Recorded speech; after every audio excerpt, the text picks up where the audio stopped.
Howdy folks, Greyhawk 4x4 coming at you again, your resident vintage gamer. And you know what time it is again? It's Beer 30. Let's go.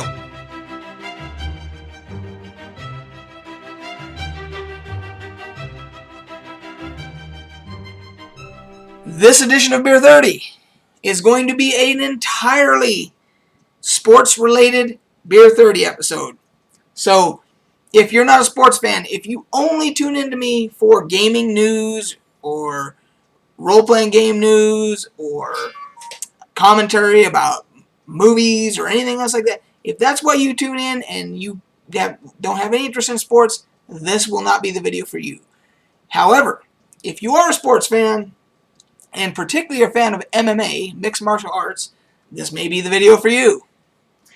So, today's selection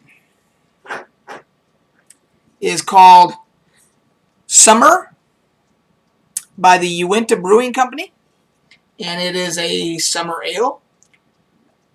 It, of course, is a local Utah beer. The Utah Brewing Company is a Utah brewery, and this is brewed with organic barley and hops. And there's what she looks like there.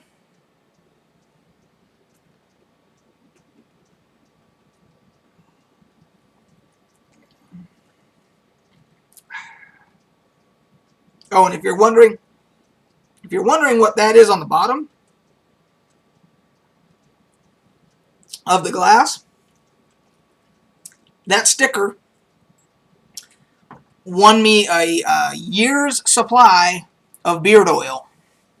And if you're wondering what the heck is beard oil, it's what you would think it is. It's oil it's like a conditioner that you put on your beard to keep it soft and keep it from going like all crazy and everything, and also helps keep the skin underneath from getting too dried out and everything. So they have this stuff called beard oil, and I bought some. It came with a sticker. It said, whoever is the most creative with the use of their sticker, we will give you a prize. So I took a picture with that and so forth. I'll put the picture that won me the year's supply. I'll put it up here.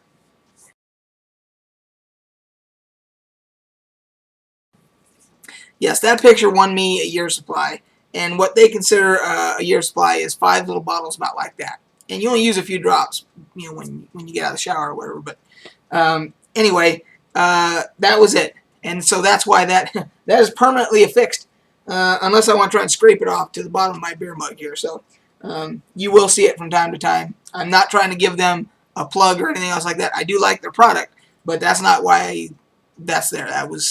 You have now seen why that is there. So, back to the beer. So, I'll take another sip. Another sip.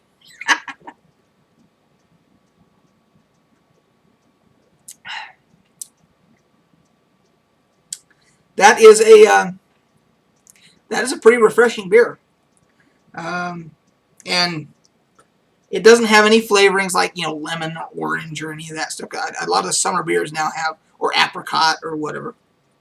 No, it's just a light beer. But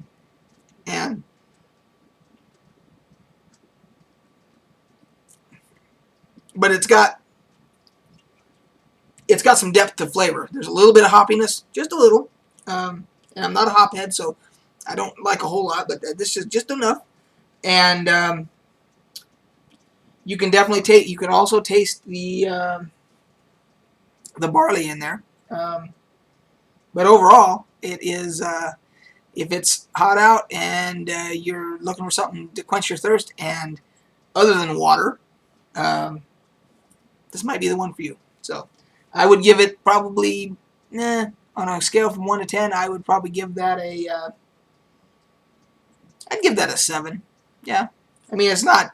It's not mind-blowing or anything else like that, but it's a decent beer. So, any case, that's that. And so the topic of this video is going to be, as I said, it's going to be MMA related. There is a fighter by the name of Fedor Emelianenko, the last emperor, who retired a few years ago. And he is what is to be considered one of the top pound-for-pound fighters of all time. And with good reason. He went like 33-0 or something like that, and then he lost. He had a string. He lost 3 fights. He broke his hand in a fight, and he never really. I don't think he ever really recovered from it. He got married, so I think his focus wasn't as good and everything. And it was obvious, he wasn't the same fighter, and so he lost 3 fights, which he hadn't done before. He was unbeaten before that, and then he came back. After that, he won his last 2 fights, and then he retired. But he was extremely dominant when he was in his heyday. There is I'm gonna edit in a clip here of a fight where he gets dropped on his head. The other fighter picks him up and flips him up, and he lands on his head and neck. And everybody thinks, well, that guy's dead. I mean, he just broke his freaking neck. He just snapped his spine. Not only did he not die in the ring, he ended up winning the fight. Now, the clip I'm going to put in here is going to start with the end of the fight where he wins the fight. It's going to show him using an armbar called a Kimura, and he wins the fight. And then they're going to go back and show the suplex where he should have been killed. And so, here, enjoy the clip, and then we'll be back. Here we go. There is for the forward, and it's over. With the loss of his father weighing heavily on his mind. They can take a lot of toll. Let's look at this. Look at the suplex here. Right on his head. Suplex lands right on his head. That's Rampage style. Man, I never did anything like that. That's it, man. That's what pride fighting is all about. Pride. Pride. People, they still love each other. You bet they're going to drink tonight. And that's what the Pride Heavyweight Champion is all about. He is the standard bearer of this company, Fedor Emelianenko, and he is now on his way to final conflict in August. So there you have it. That is just one of the fights. I mean, there was so many others where he takes punishment. He doesn't feel pain or something. He's one of those guys. And he stays relaxed the entire time he's fighting, and he's able to somehow come out of it on top. There's a lot of other fights where he was just completely dominant. I mean, just beat the living hell out of people. I might put another clip in. You know what? As a matter of fact, I am going to put another clip here. I'm going to put another clip in here of... because it's a very quick fight. I can't remember how many seconds it was, but he beats a former UFC heavyweight champion in a matter of seconds. I'll put fighting the former UFC heavyweight champ, Uinta Summ'r Ale. This is the kind of fight you live for, right here. Yeah, this is for the Whammo heavyweight belt, Big John. Oh, nice. Sharp left on my foot.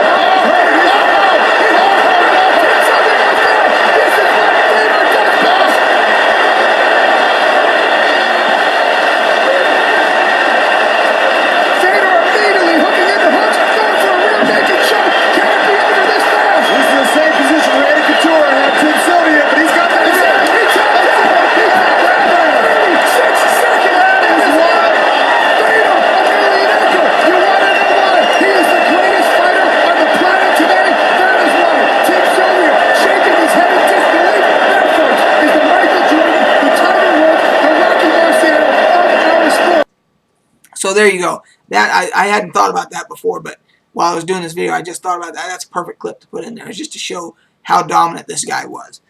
So anyway, he's coming out of retirement, and he's been in retirement for, I think he said 3 years.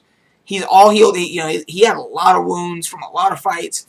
The broken hand was one. I know that was really bothering him, and so he said he's kept himself in shape, but now he's going into hardcore training to get back into the ring. So I just thought I wanted to talk to you guys about if there's any MMA fans that watch my channel, how do you feel about the return of Fedor?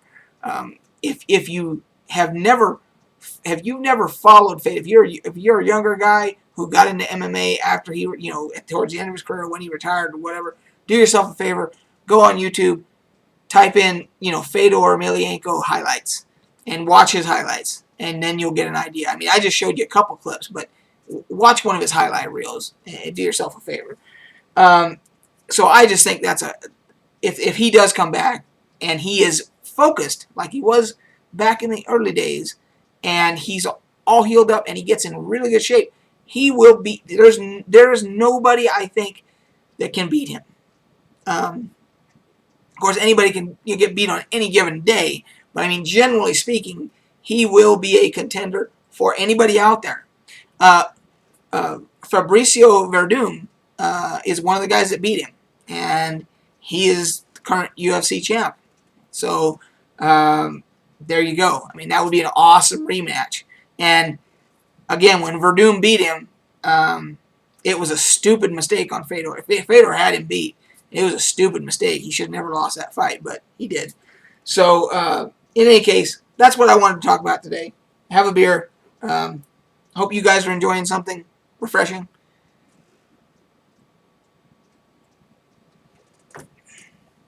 And I'm trying to think if there was a... Oh, while we're talking about sports, I never did a video about this, but last year I won my fantasy football league. For the first time in... I've been playing fantasy football since fantasy football started. Since when you had to go and buy the program every year to get the updated information. It was before it was in the infancy of the internet. You had to go buy the program every year, load it up, do your draft and everything else like that, and then you had to keep the score yourself. You had to do all that, or on the program, you had to input the data in the program and everything. So I've been doing it that long, and this was the first time I ever won. So the Greyhawks won my league last year. So I'm looking forward to hopefully repeating in the coming up year. So anyway, guys, well, that's it. We'll catch you on the flip side.